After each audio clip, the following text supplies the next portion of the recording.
Hey, welcome back to Get Down to Business. In high-stakes leadership, true command requires a level of self-certainty that remains unshakable regardless of immediate circumstances or external noise. Far too often, people treat self-worth as a situational byproduct of recent success, soaring when things go right and crumbling when hit with a setback. But real enduring victory demands that our self-esteem remain stable, firm, and rooted in an accurate assessment of our capabilities long before we ever step into the room. My guest today is a legendary consultant, speaker, and author who has advised over 500 top-tier organizations. Dr. Alan Weiss is the founder of Summit Consulting Group and the author of over 60, that's right, 60 books featured on curricula at premier business schools worldwide.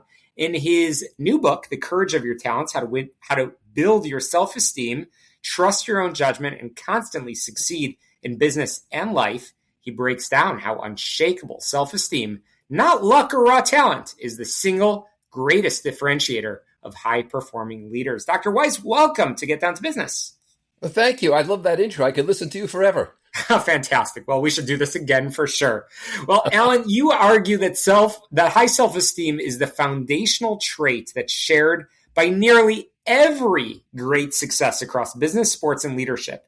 What convinced you after decades of consulting at the highest levels that self-worth and not raw talent or luck is the ultimate differentiator? I think it was two things. The first is that people confuse esteem with ego. They're two different things. Ego is external, esteem's internal. And the second thing is that this all manifests itself in a trust or mistrust of your own judgment. And today, worse than ever, people are simply not trusting their own judgment. They're second-guessing themselves. They're assuming the worst. They look to influences for help, and they look for bad advice. Absolutely. And I know you coined the phrase, the courage of your talents. I want to say it again, the courage of your talents. Walk us through what that concept means in practice and why self-esteem must be entrenched so deeply that it remains stable rather than situational when things go wrong. I'll answer the second part first. It just makes more sense to me. And that is that you're not as successful as your last victory or as unsuccessful as your last defeat. I said before that self-esteem is internal. You are a worthy person. Esteem is about feeling a sense of worth.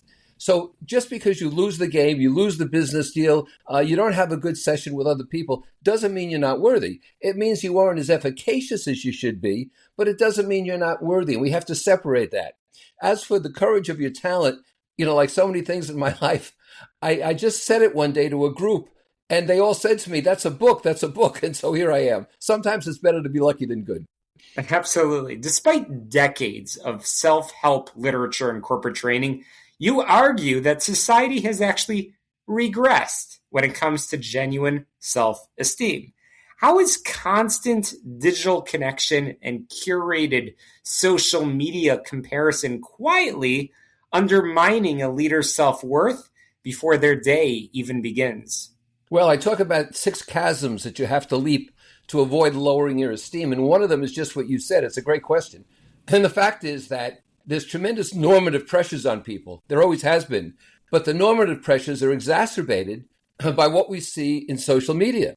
And we are forced to listen to metrics that don't really apply to us. We're forced to ask ourselves questions we shouldn't even be asking. And so the fact of the matter is that we're looking for other people's judgments and metrics rather than relying on our own. And once you do that often enough, it becomes an unconscious incompetency. Absolutely. In business, we hear the old adage, the customer is always right, recited. It's like scripture, but you flatly reject that idea. Why is that specific mindset so corrosive to a professional's self-worth and operational authority? Well, again, because you're listening to the wrong metric. For a long time, some major department stores, I think Nordstrom's was one, accepted anything on return. There could be perspiration stains under the arms. It might not even have been their sale.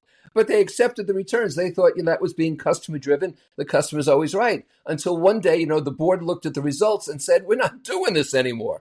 And so you have to understand that the customer should be an active partner with you in transactions, but you are not superior to the customer nor subservient to the customer, because we all know standing in lines at airports, being in retail stores, walking down the street for that matter, the customer ain't always right. So true. I'm chatting once again with Dr. Alan Weiss, founder of Summit Consulting Group, author of over 60 books, which have been featured at premier business schools worldwide. Again, we've been chatting a little bit. I've been alluding to some of the content from your upcoming book, The Courage of Your Talents, How to Build Your Self-Esteem, Trust Your Own Judgment, and Constantly Succeed in Business, and in parentheses, at and life. Alan, tell our listeners a little bit about what they can and should expect from this book. And I guess I hesitate to even call it a book. It's even more of a guide, if I understand correctly. Well, I think it's very reasonable to expect, I am not assuming that people are damaged. I'm assuming that people want to improve and they will look to improve if it's reasonable to do so. And so the second thing is the book gives clear ways to do this. For example, you isolate negatives and you generalize positives. So, if your kid makes an error on the ball field, you don't say you'll never make it as an athlete. You say nobody could have made that play. Don't worry about it.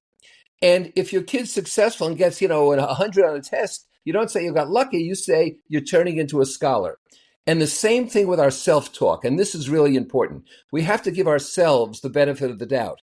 And we have to speak to ourselves in the same way. Just because you don't get a sale in a given day at a different time in a given place doesn't mean you're not a marketer. It means you didn't get a sale at that particular time.